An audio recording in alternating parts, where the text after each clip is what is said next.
Мне как-то это сказать там, всем привет, с вами Бас ТВ, и у нас в гостях Пол SG, продюсер из Германии и из Австрии одновременно.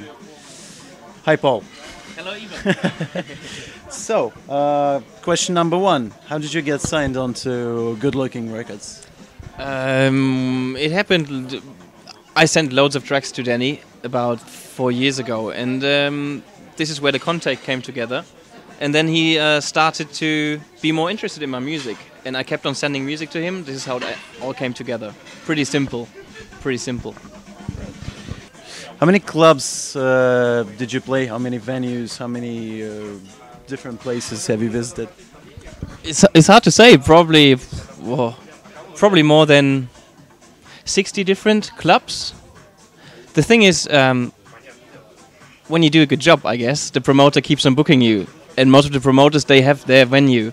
So you end up going to the same club every year or a couple of times a year. But I would say if you're asking for different clubs, probably, yeah, definitely above 50.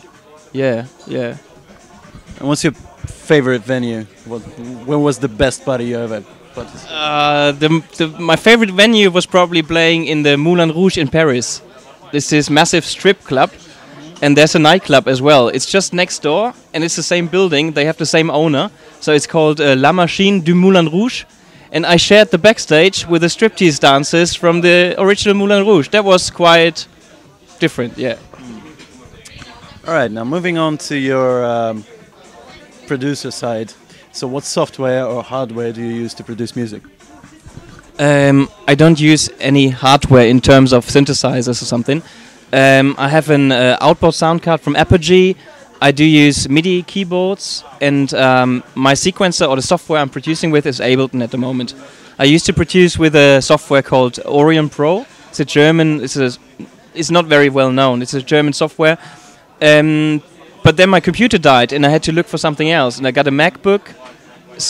And Fernie, in the meanwhile, introduced me into Ableton. So this is why I naturally started working with Ableton, and I'm very happy with Ableton. And version 9 is coming out now. You should check it out, definitely. If you're interested in producing.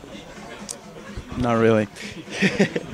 And what kind of music do you usually listen? You obviously don't lock yourself into drum and bass most of the time. So what do you listen? What do you like? I try to not listen to drum and bass at all. Because it's not inspiring to listen to drum bass and then sit down and do a drum bass track. I do listen to a lot of jazz music, contemporary but also old jazz classics, loads of soul and funk and fusion from the 60s, 70s. Also stuff like modern nowadays electronic music, loads of the UK stuff. I do like Joy Orbison, for instance. A bit more of the, I would say, smart or more intelligent dubstep stuff is interesting as well. But overall, I would say I love to listen to jazz music. This is my thing. Getting up in the morning and put on some Herbie Hancock, this makes my day, really, yeah. And have you ever tried making something other than drum and bass? Maybe that smart dubstep stuff, or maybe... Of course I did. I guess everyone... or every producer sits down and tries around sometimes. I did do a couple of hip-hop instrumentals. I did do some new jazz, some downbeat stuff. I did do a bit of dubstep. And although I'm not using this kind of sounds in my music, I know how to make these nasty bass lines. And sometimes it's just for fun to sit at home and I'm not inspired, or I don't want to finish, or I don't want to work on my project. But I want to do something productive in the studio. So I just try new things, just for fun. It doesn't mean I finished the track or released it somewhere, just for myself, really. Yeah. And have you actually released something other than drum and bass? No. Okay, and being an experienced producer like you are, maybe you could give some advice to novice producers out there who are just starting making music. I think the biggest rule is there are no rules. Do whatever you want to do, try things out, try and error, speak with other people. If you want to, nowadays in 2012, you can watch loads of tutorials on YouTube. I never did that because when I started production, it wasn't so popular to put tutorials on YouTube. I'm a bit stupid. I'm a bit funny with that because I think it makes sense to find out things on your own without asking someone. You might take a bit longer, or you might do some extra ways, but in fact, you learn a lot about production, and or just do whatever you like to do and just stick to it. And if you're motivated, just don't give up. Just keep on doing it. I guess this is the advice I can give. Yeah. What are your expectations of this show we're having tonight, of this gig? I learned that it's not good to have expectations, but you want to have an answer now. So I'm looking forward. I heard a lot about the club, and I'm looking forward to the Moscow crowd because it's obviously my first time in Russia. I've never been here before. I'm wondering how the Russians react to my kind of music, and I'm just very curious how it's going to be tonight. Definitely, but I have a good feeling. Everything so far was very nice. I don't think the club will do different. Good. And well, so far you've seen the Red Square. You've seen some of the Moscow streets while standing in a traffic jam.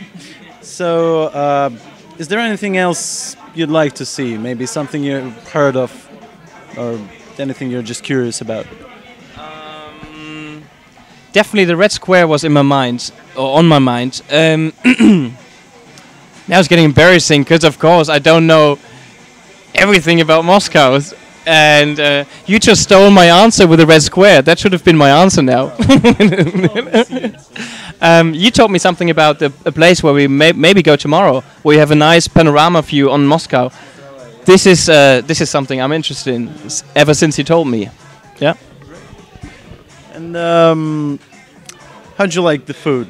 It's obviously not Russian national food, but how'd you like it? The food was excellent in here. I would like to say it was maybe fusion kitchen, but made in Russia. So it is a bit Russian, maybe. Otherwise, it's sad when I'm going home. And my friends ask me, "What did you have for dinner?" Something typical Russian, and I say, "No, I had roast beef." But the food was excellent. Really nice place. Thanks for bringing me here. Okay, moving on. How do you usually spend your free time? You have maybe some hobbies or anything, interests? I'm very lazy. When I have nothing to do, I'm very lazy. I love to just stay on my sofa, on my couch for the whole evening. This year I started playing golf a little bit with a friend. I do go running whenever I have time to do it. But hobbies, for years, music and making drum bass or DJing was my hobby. And now it slowly but surely turns into what I maybe can do for my lifetime, like to make a living out of the music. So I actually need to find a new hobby. So I need a new hobby. All right. How would you describe the situation with drum and bass parties in Austria right now? Is it good? Is it big? Drum bass in Austria is quite healthy for many years now. It's not the sound I'm doing, or not the sound you guys like. It's more upfront. It's a bit more ravey. It's a big arena sound. So it's not a club city, not really. But drum bass in general is very healthy in Austria, and we have loads of good producers in Austria as well. It all started with DK a couple of years ago. DK and Epsilon, who did Barcelona, the track with Stamina MC. Now you have Camel Crooked.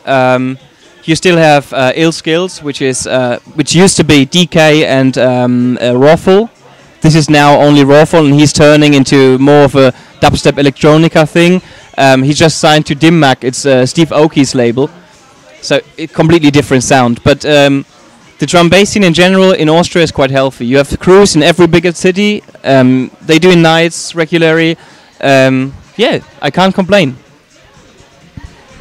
And do you travel a lot? I mean, obviously you do. And tell us a bit about your travels. Tell us about the countries you like most. I think I've seen most of Europe now. Moscow is actually the first time where I flew longer than 2 hours. because so far I just stayed within Europe, and 2 hours the maximum flight was to England.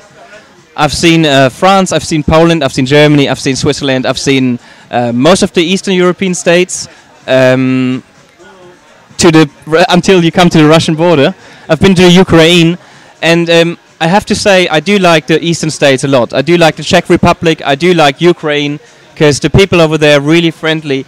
They appreciate you coming all the long way, because for instance in the Ukraine it's not easy. You're landing in an airport in the middle of nowhere, and then you're on the streets with a car, and the streets are horrible, and the drive takes you 4 hours, and it's not even a big distance.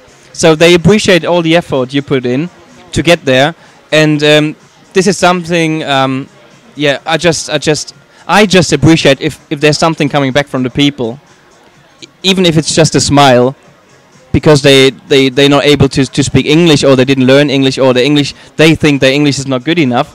A smile is more than 1,000 words sometimes. So I have a big love for the Eastern states, definitely.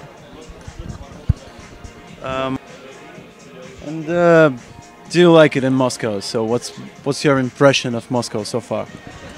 Moscow, my impression. Super huge city, loads of traffic, beautiful girls on the streets, poor people very close to very rich people, which can be very difficult, but I just see it as a fact, and it's interesting. It's a massive city. It's hard to say because I just arrived. I didn't see much, but yeah, it's huge. I'm not sure if this would be a place for me to live, because if the city is too busy, for instance, London is too big for me. It's just I feel lost. I feel lost in that kind of big cities. Vienna is very cozy. It's small. It's probably one of the smallest capitals. Moscow is huge, huge.